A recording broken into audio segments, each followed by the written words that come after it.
Philosophy ज्ञान आणि मी आहे हर्षा पिंपळकर। तर या व्हिडिओ लेक्चरमध्ये आज आपण बघत आहोत स्पेनोजा। ओके, जर तुम्ही माझे पहिलेचे जर व्हिडिओ नसेल बघितले ते पहिले बघून घ्या, कारण तुम्हाला ही जी नवीन कॉन्सेप्ट आहे स्पेनोजाची हे तुम्हाला तेव्हाच कळणार आहे जेव्हा तुम्ही first video, second video, third video आणि फोर्थ व्हिडिओ बघणार आहे। ओके, तर हा फिफ्थ व्हिडिओ होता फ्रेंड्स। तर चला जास्त वेळ न घालवी, तर आज आपण आपल्या फिफ्थ व्हिडिओला सुरुवात करूया। यामध्ये आपल्याला आज बघायचं आहे की ईश्वराचे निर्गुण रूप कसे आहे। आता बघा, सगळ्यांच्या आस्थानुसार ईश्वर वेगवेगळा आहे। ओके, पण स्पेनोजा हे जे आपण तत्वज्ञान शिकत आहोत यामध्ये ज्या प्रकारे आपण ईश्वराची संकल्पना करत असतो त्या प्रकारचा स्पेनोजा किंवा तत्वज्ञानी जे होऊन गेलेले त्यांनी ईश्वराची संकल्पना तशी केलेली नाही आहे। तर त्यांचा ईश्वर हा खूप वेगळा आहे आणि त्यानुसारच ते म्हणतात की आमचं जर ईश्वर बघायला गेलं तर या सृष्टीच्या चराचरामध्ये जे व्याप्त आहे ते असणार आहे। सृष्टीच्या पलीकडेही ज्या गोष्टी असते त्या इथे त्यांनी तत्वज्ञानामध्ये सांगितलेले आहे, तेच त्यांचे ईश्वर असणार आहे। आलं लक्षामध्ये? कॉन्सेप्ट क्लिअर झाली? तर चला, ईश्वराचे निर्गुण रूप कसे आहे। एक निर्गुण असतात, एक आहे सगुण रूप असतात। तर त्याच्यामध्ये निर्गुण रूप हे स्पेनोजाने सांगितलेले असणार आहे आणि स्पेनोजा कोण असणार आहे? बुद्धिवादी दार्शनिक। ओके, तर चला, स्पेनोजाचा ईश्वर हा ख्रिश्चन धर्मातील ईश्वरापेक्षा पूर्णपणे भिन्न आहे, कारण ते त्यांचं पहिलेचा व्हिडिओ जर बघितला असेल तुम्ही माझा, तर त्याच्यामध्ये त्यांचं पूर्ण धर्माचं सगळं सांगितलेलं होतं, ते कोण होते, काय होते। आणि ख्रिश्चन धर्माप्रमाणे ईश्वर सगुण आहे। आता बघा, ख्रिश्चन धर्माप्रमाणे जर बघितलं, कुठल्याही धर्माबद्दल बघितलं आपण कोणाला काही म्हणू शकत नाही, पण जेव्हा स्पेनोजाचा जेव्हा आपण विचार करत असतो तर त्यांनी ते म्हणतात की ख्रिश्चन धर्मामध्ये ज्या प्रकारे आपल्याला गॉड दिसते, ईश्वर दिसते, त्याप्रमाणे मी इथे मांडलेलं नाही आहे। ज्या प्रकारे त्यांचं सगुण रूप आपल्याला पाहायला मिळते ते मी मांडलेलं नाही आहे। तर ईश्वराचे भिन्न भिन्न रूप आहे आणि ईश्वराला निराकार म्हणता येत नाही। ठीक आहे, म्हणजे निराकार नाही आहे ते। आणि ख्रिश्चन धर्मातील ईश्वराप्रमाणेच स्पेनोजाचा ईश्वर जो आहे हा मूर्त, सगुण आणि व्यक्तित्वशाली नाही, तर तो निर्गुण व काय आहे? अमूर्त रूपाचा इथे आपल्याला पाहायला मिळणार आहे। म्हणजे ज्या प्रकारे आपण ईश्वराची किंवा गॉडची किंवा आपण एखाद्या रिलिजनची जेव्हा गोष्ट करतो, धर्माची जेव्हा गोष्ट करतो, यामधली जेव्हा देवाची आपण किंवा ईश्वराची जेव्हा संकल्पना करतो त्या प्रकारे नाही आहे। तर माझा जो ईश्वर आहे निर्गुण आहे, अमूर्त असणार आहे। ईश्वराच्या कल्पना मानवाने आपापल्या वाटल्या त्या रीतीने त्यांनी काय केलेले आहे त्याचा आपल्याला रूपांतरण करताना दिसलेलं आहे। स्पेनोजाच्या ईश्वराला मानवाचे विचार, भावना, तृप्ती, दोष लागू पडत नाहीत, कारण कोणी पण काही म्हटलं तरी माणूस आहे तो काही पण बोलणार आहे, कारण आपल्या जिभेला हाड नसते, लक्षात ठेवायचं। आणि ते म्हणतात की हे जे विचार आहे, भावना आहे, त्यांची प्रवृत्ती आहे, त्यांचे दोष आहे, माझ्या ईश्वराला लागू पडत नाही। आपण जगाला जे चांगले वाईट असते ते मूल्यात्मक गुण चिकटलेले असते, ते खरे इथे अस्तित्वात नसते। तर चांगले, वाईट, योग्य, अयोग्य, सुंदर, कुरूप, इष्ट म्हणजे काय होते? गुड। ओके, अनिष्ट म्हणजे बॅड। तर याच्यामध्ये हे जे इथे सांगितलेलं असणार आहे, तर या सारख्या मूल्यात्मक शब्दाचा उपयोग माणसे आपापल्या भावना, इच्छा, आकांक्षा यांना पोषक अथवा अनुसरून इथे लावत असतात आणि अशा प्रकारचा कोणताही गुण ईश्वराला इथे मान्य नाही किंवा ईश्वराचा नाही असं कोण म्हणतात? स्पेनोजा म्हणतात। आता माणसं तर कुठल्याही रूपामध्ये देवाला इथे मान्यता देऊ शकते, पण ते म्हणतात की माझा ईश्वर असा नाही आहे, माझा ईश्वर या कुठल्याही भेदाच्या किंवा दोषाच्या पूर्ण विरहित आहे, म्हणून माझ्या ईश्वराला हे सगळेच इथे नावं इथे मी देऊ शकत नाही। ठीक आहे, आणि कोणत्याही प्रकारचे विशेष त्यांना लावता येणार नाही, अशा प्रकारचे गुण त्यांना चिकटले तर ते सगुण आणि व्यक्तित्व पूर्ण होईल। जर ते म्हणतात की हे जे समोरचे जे सगळे जे गुण दिलेले आहे हे सगळे हे जर माझ्या ईश्वराला जर चिकटले किंवा माझ्या ईश्वराला जर ते मान्य असेल तर तेच काय असणार आहे? ते व्यक्तित्व इथे सगुण इथे होणार आहे। निर्गुण कसं काय होणार आहे? कारण ईश्वर जो आहे निर्गुण आहे आणि अर्थ ईश्वर सीमित आहे आणि अशा प्रकारचे मत सीमित आहे म्हणजे तो परतंत्र आहे। परंतु वस्तुतः ईश्वर स्वतंत्र पण आहे, असीम पण आहे आणि कसा असला पाहिजे? निर्गुण पण असला पाहिजे, असं कोण म्हणतात? स्पेनोजाचं मत असणार आहे। आता सार्वभौमिक जर बघितलं, युनिव्हर्सलमध्ये बघितलं, तर ईश्वरासाठी कोणत्याही विशेषणाची इथे आपल्याला आवश्यकता पडत नाही, कारण त्याला कुठलेही विशेषण आपण देऊ शकत नाही, कुठल्याही ढाच्यामध्ये त्याला आपण काय कव्हर करू शकत नाही। तर ईश्वराच्या बाबतीत विशेषणाचा प्रयोग जर करत असेल तर त्या सीमित करणे होय आणि ईश्वराचा विशेषणाचा प्रयोग केल्याने ते असीमितलाही काय ते सीमित बनवत असते. म्हणजे माझ्या जर ईश्वराला जर तुम्ही म्हणाल की तो एखाद्या सीमित म्हणजे लिमिटच्या याच्यामध्ये जर बांधून ठेवलं, एखाद्या ढाच्यामध्ये बांधून ठेवलं तर माझा असा ईश्वर नाही. जर त्याला जर ढाच्यामध्ये बांधून ठेवलं तर तो काय असणार आहे म्हणते माझा देव आहे. ईश्वराचं विशेषणाचा इथे आपण म्हणू की प्रयोगच केल्या नसल्याने असीमला आपण काय करतो ससीम इथे बनवत असते. आता वास्तविकता जर बघितला आपण तर एखादे तत्व विशेषण लावल्याने सीमित बनते, पण तात्पर्य जर बघितले तर भौतिक ईश्वरासाठी कोणत्याही प्रकारची इथे विशेष योजनांची इथे आपल्याला आवश्यकता पडत नाही.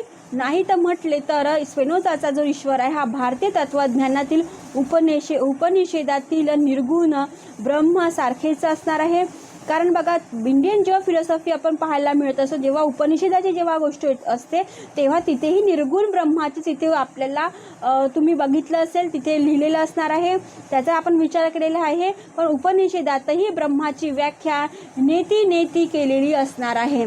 म्हणजे काय तर ब्रह्मास तो असा नाही तसा नाही म्हणजेच कोणताच गुण इथे राहणार नाही आणि म्हणूनच त्याला काय म्हटलेलं आहे अनिर्वचनीय म्हटलेलं आहे. नेती म्हणजे काय आहे, तो असाही नाही तो तसाही नाही आहे, मी सांगू शकत नाही तो कसे आहे तर ओके.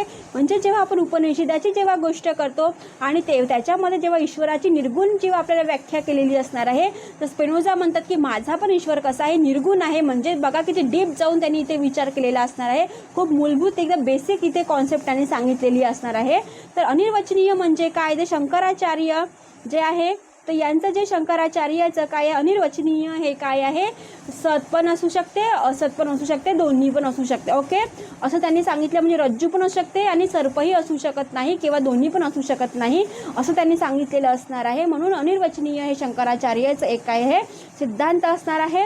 याच्यामध्ये आता आपण बघितलं की ईश्वराचे निर्गुण रूप कसे सांगितलेले असणार आहे. आज आपण बघणार आहोत सर्वेश्वरवाद कसा आहे. आता बघा स्पिनोझाला सर्वेश्वरवादी पण म्हटलं जाते, हेही त्यांचं एक नवीन नाव आहे.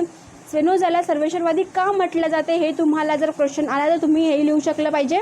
तर ईश्वराला संपूर्ण व्यावहारिक जगाची कारण प्रकृती नेचुराटास म्हणते आणि ईश्वराला संपूर्ण व्यावहारिक जगाची कार्य जी असते प्रकृती असते नेचुराटाच असते. तात्पर्य असे की विश्वाचे अधिष्ठान किंवा आधार ईश्वर आहे म्हणजेच ईश्वर पृथक विश्वाची सत्ता असू शकत नाही. स्पिनोझाचा सर्वेश्वरवाद जो आहे उपनिषेधातील ब्रह्मा सारखाच आहे. उपनिषेधात सुद्धा असे सांगितले आहे की संपूर्ण सृष्टी ही ब्रह्ममय आहे. ठीक आहे, म्हणजे सर्व खदू इद ब्रह्म अशा प्रकारे स्पिनोझा संपूर्ण सृष्टीलाच काय म्हटलेलं आहे ईश्वरमय म्हटलेलं असणार आहे. ईश्वराशिवाय काहीच नाही आहे. जे उपनिषेधामध्ये ब्रह्मानुसारच इथे आपल्याला ब्रह्ममय सांगितलेलं असणार आहे सृष्टी. तर माझा ईश्वर पण काय आहे तशाच प्रकारचे असणार आहे. कारण काय तर यांचे जे रूप आहे नेचुरान्स हे जे आहे कार्यरूप ईश्वर आहे तर नेचुराटा म्हणून इथे आपल्याला इथे दिसत असते आणि त्यामध्ये हे दोन्ही एकच आहे. आपण वेगळं म्हणून चालत नाही, कारण ईश्वराचं रूप बघितलं आणि ईश्वराचे कार्य बघितलं तर तेही कार्यरूपामध्ये ईश्वर आपल्याला पाहायला मिळते आणि या दोघांना आपण वेगवेगळ्यापणे आपण म्हणू शकत नाही, कारण ते दोन्ही वेगवेगळे असून सुद्धा काय आहे एकच असणार आहे.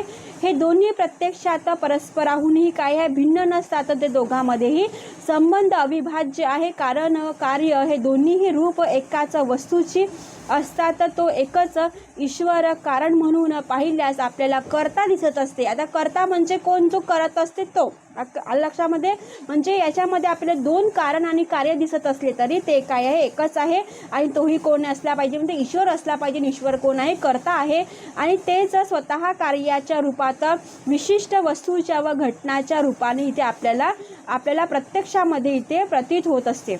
स्पिनोझा म्हणतात की संपूर्ण सृष्टीला ईश्वर स्वरूप मानले तर त्याचप्रमाणे त्रिभुज चतुर्भुज हे जे आपण बघत असतो हे जे सर्व आहे विकार आहे, त्याचप्रमाणे संपूर्ण सृष्टी काय आहे ईश्वराचीच अभिव्यक्ती आहे. ईश्वर विश्वाचेच काही हे रूप आहे ईश्वर आणि त्यांचे स्वरूपही आहे. विश्व हे दोन्ही एकच आहे असं म्हणू शकत नाही की ईश्वर वेगळे आहे त्याचे काय स्वरूप वेगळे आहे, दोन्ही पण काय आहे एकच आहे. कारणापासून कोणती कार्याची सत्ता असू शकत नाही, कारण आहे तर त्याचं कार्य असलंच पाहिजे, कार्य आहे त्याचं कारणही असलंच पाहिजे. आपण हे दोघांना वेगळं म्हणून चालणार नाही आहे. आणि म्हणूनच विश्वाची सुद्धा ईश्वरापासून अलग किंवा एक वेगळी सत्ता असं आपण म्हणणार नाही. आता संपूर्ण सृष्टी ही ईश्वर व्याप्त आहे. संपूर्ण सृष्टी ही ईश्वराचं असणार आहे. विश्वातील संपूर्ण वस्तू घटक हे ईश्वर स्वरूपच असल्याने त्या ईश्वराचं आपण प्रकृतीच्या कणाकणामध्ये जेव्हा आपण म्हणतो चराचरामध्ये व्याप्त आहे, तर ईश्वर हे वसंत असल्याने विश्वातील प्रत्येक घटकात ईश्वराचा अंश आहे, असे स्पेनोजाचे सर्वेश्वरवाद इथे आपल्याला दिसत असते. म्हणजे बघा, कणाकणामध्ये ईश्वर आहे आणि कणाकणामध्ये ईश्वर असून तेही काय आहे, सगळ्यांमध्ये व्याप्त असणार आहे असे कोण म्हणतात? स्पेनोजा म्हणतात. जेव्हा आपण सर्वेश्वरवादाची जेव्हा इथे संकल्पना करत असतो तर आपल्याला देव एका ठिकाणी दिसत नाही, ईश्वर एका ठिकाणी दिसत नाही, तर चराचरामध्ये इथे ईश्वर दिसत आहे. त्याची संपूर्ण सृष्टी इथे ईश्वरांनीच व्यापलेली आहे. विश्वातील संपूर्ण जेही घटना आहे, जेही वस्तू आहे, जेही कार्यरूप असणार आहे, कारणरूप असणार आहे, तेही सगळं कसं असणार आहे? ईश्वर असणार आहे असं कोण म्हणतात? आपले स्पेनोजा म्हणत असतात. आता स्पेनोजाच्या ईश्वर विषयक विचाराचे जर परीक्षण जर आपण केले, ते म्हणतात की स्पेनोजाच्या मतानुसार जर द्रव्य सार्वभौम असेल, निरपेक्ष आहे, सार्वभौम द्रव्य हे एक आहे, अद्वैत आहे, अनंत आहे, अनिर्वचनीय आहे, ईश्वर आहे, विश्व ईश्वराचीच काय आहे? अनिर्वचनीय अभिव्यक्ती असणार आहे. आता बघा, एक वचनीय असले कारणाने वचनी ओके, एक वचनी असल्या कारणाने स्पेनोजाला एकच द्रव्य माहीत आहे, तेही ईश्वर आहे. अद्वैत असल्या कारणाने द्वैत नाही म्हटलं, अद्वैत म्हटलेलं असणार आहे. अनंत म्हटलेले अनिर्वचनीय आहे, ईश्वरच आहे. मग ईश्वर विश्वाचीच काय आहे? अनिर्वचनीय इथे अभिव्यक्ती करत आहे असं कोण म्हणतात? स्पेनोजा म्हणतात. त्याचे जर परीक्षण केले विचार ईश्वराचे, ईश्वरवादी स्पेनोजाच्या मतानुसार संपूर्ण विश्व ईश्वराचेच रूप आहे.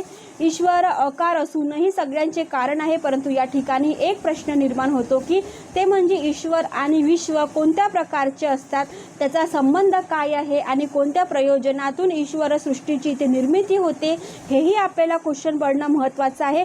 कारण कुठले जे प्रकार असणार आहे त्या संबंधामध्ये त्यांचं रूप कसं असणार आहे, त्यांचं प्रयोजन काय आहे, हे विश्व हे सृष्टी निर्माण करण्याचं यामध्ये खोल जाऊन आपल्याला इथे अभ्यास करावा लागत असतो. आणि स्पेनोजाच्या मतानुसार कारणाचा अर्थ अधिष्ठान आहे आणि कार्य उत्पत्तीचा जेव्हा अर्थ अभिव्यक्ती होते, ईश्वर कणाचे कारण आहे, याचा अर्थ ईश्वर हाच काय आहे? विश्वाचेही अधिष्ठान आहे, अधिष्ठाता असणार आहे. आश्रय आणि आधार जो आपण म्हणत असतो तेही कोण असणार आहे? ईश्वरच असणार आहे.